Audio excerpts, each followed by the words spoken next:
Diego? I actually have two. One of them is, of course, Shazam. I already mentioned it. Nice.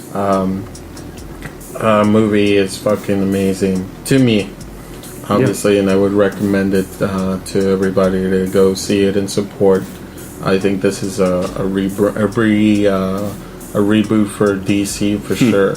Yeah, and it's one that needed to happen for sure, because I mean, let's face it. After I think Aquaman was kind.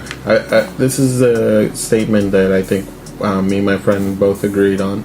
Aquaman set the bar, and Shazam just kind of amped it up a little bit more.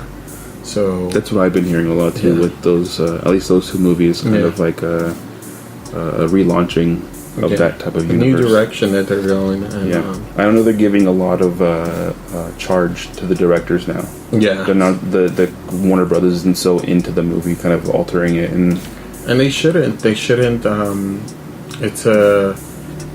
They should let the directors kind of go wild on this, because at the end of the day, they're the ones that are gonna be presenting, and of course they're not gonna give you a shitty product. Yeah, because it's their name on there, you know.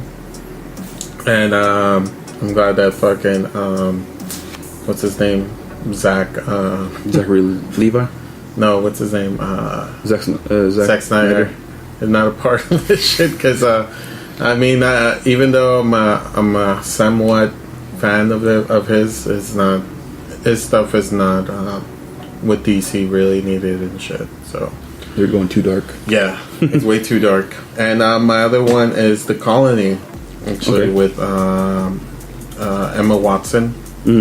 It's a British and German film. So it talks about how Nazis escaped to South America, and they and this photographer goes to Chile, where they investigate a cult like camp that they have, and they start having secret police and shit like that, and it's really good. I don't want to say anything more because the movie's so fucking good. Had me on the edge every fucking way of the fucking movie. Like I had to pause it a couple of times because it was too much, too intense. Yeah, dude, it was just too much worry for somebody to put me through and stuff. But I would recommend that. It's on Netflix, by the way. Netflix, okay. So go watch it. Nice. The Colony. The Colony. Oh yeah. What about you, Swan? Okay, so I only have one as well. All right. And it's also from HBO. Okay. I went back to 1996 and watched Striptease. Oh shit! I haven't seen that in forever, dude. Nice. Directed by Andrew Bergman, starring Demi Moore, of course, Rumer Willis, Burt Reynolds, Ving Rhames, and Robert Patrick. Yeah. This movie is awesome. It's a lot of fun. It's silly, and it's got a pathetic 21 on Rotten, which I don't know why. Yeah. Because Demi Moore alone should be a better rating. Oh man, yeah. But in her prime. Yeah, it's good. Ving Rhames is a standout. A lot of funny performances. Burt Reynolds is great. Robert Patrick, the T-1000. Yeah, he's awesome. A crazy redneck. Yep. Hanging out. That's a good one. I haven't seen that in a while. Basically, the story is that Demi Moore's character is like an FBI secretary, and she marries this Robert Patrick's character. He's like an informant for the FBI and kind of like a crooked character, and so they fall out of love and go through a divorce, and there's a daughter at that time, and so they're fighting for custody, and she ends up losing her job because of him. The judge gives custody to the dude, and he's like super crooked and stealing wheelchairs and all kinds of nutty stuff, and so she turns to she has no choice but to make some quick cash, so she starts stripping. And sounds like a 90s movie. Yeah. Not too much plot. It's good. It's a good. It's a good movie. Fun revisit. Yeah, I'll check that out. And now, Drop the Mic presents shows, and more shows. All right, does anybody have any shows before I throw out mine? I think Diego does. Well, our boys from Mad Cow Disease are playing this weekend. Oh yeah. With Sector Core, a legendary ska core band from Mexico City. And of course our other boys from Anaheim, California. Mafia Rusa is also playing.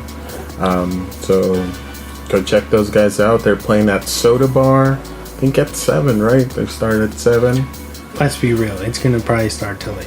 Yeah. If that time. If that time is still there. But is there still tickets? Do you know? I think there's still tickets. I know they were moving fast. So hopefully there's still tickets if you guys are interested in going. But always showing up. A lot of people buy these tickets. They can't go. So if you're lucky enough to go and just get there early and just buy your ticket there at the door, I'm sure you'll be fine. I know Soda Bar has this new thing where you go on their website and other people who've already bought tickets, they can release tickets to you. So underneath, nice. You're able to get, cool. avoid StubHub and weird shit like that. Yeah, because they charge fees. you up that ass and shit. And I'm going to be actually shooting that show too. We're taking photography cool. and we're going to be doing some video stuff for them. So. I feel like that show's gonna the building's not gonna exist anymore. I don't know. I was kind of scared if they would have done it at a Soda Bar. I think I would have been even more scared about that. What you mean? Because it is at Soda. No, at Space Bar. I'm sorry. I would have been a little more scared if they'd done it at Space Bar.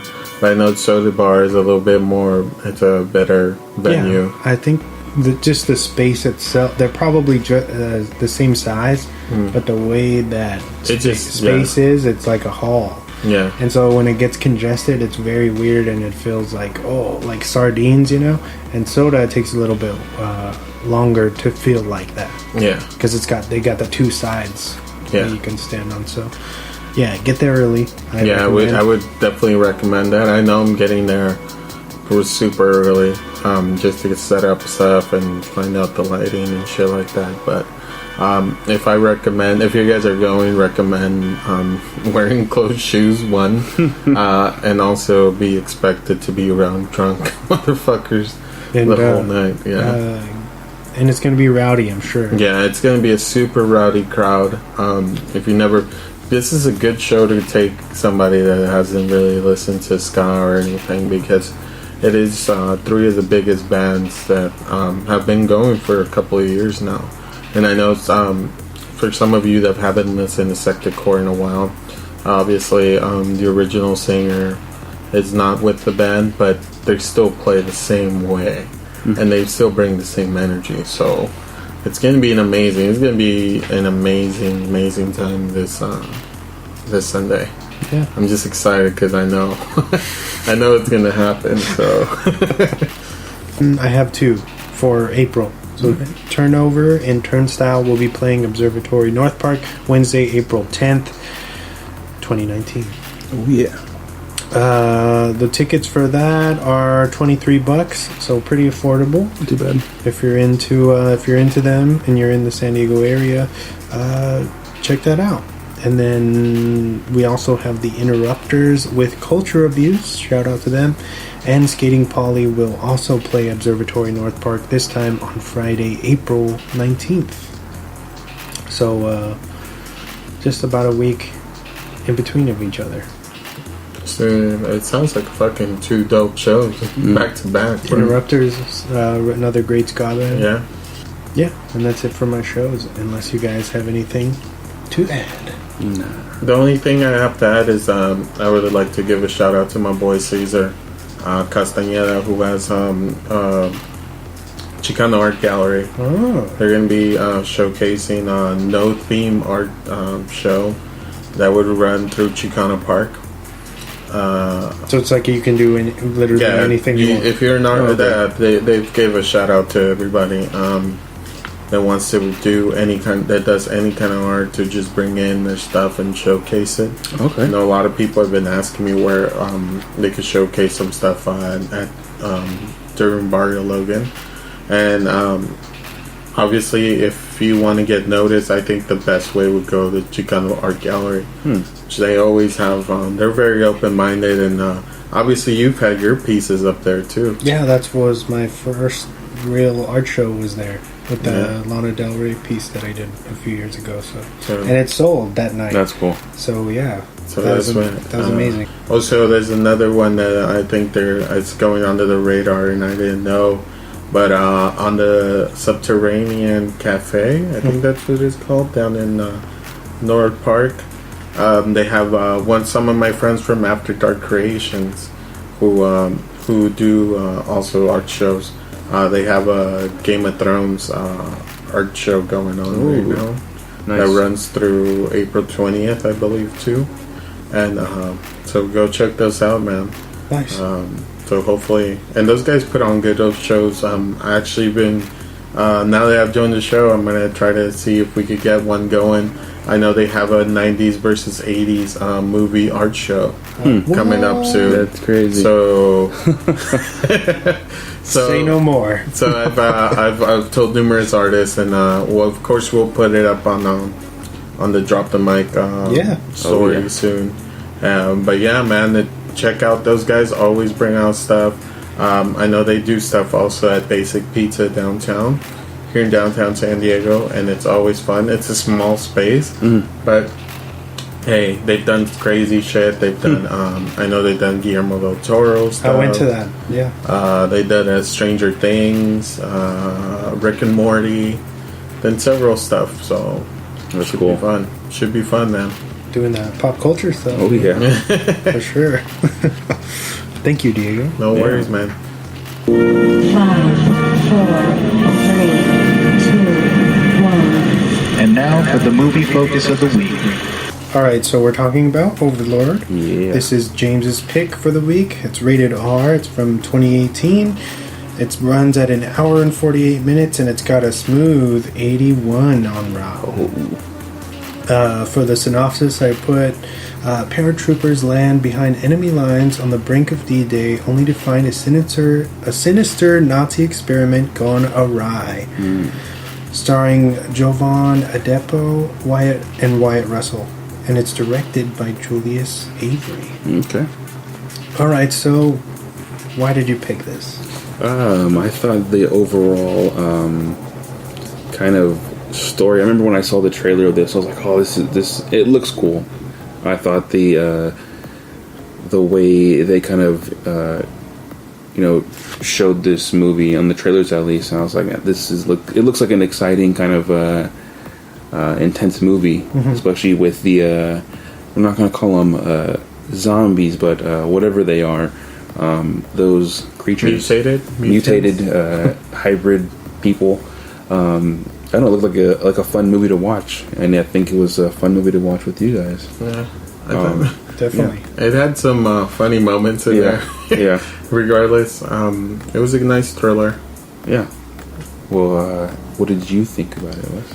Cool. So I've been wanting to watch this movie since it came out, and I can't remember. I was supposed to go see it, and we watched something else instead. And I'm kind of bummed that, because I wish I would have been able to see this on the big screen. Yeah. Just because of how it's pretty crazy.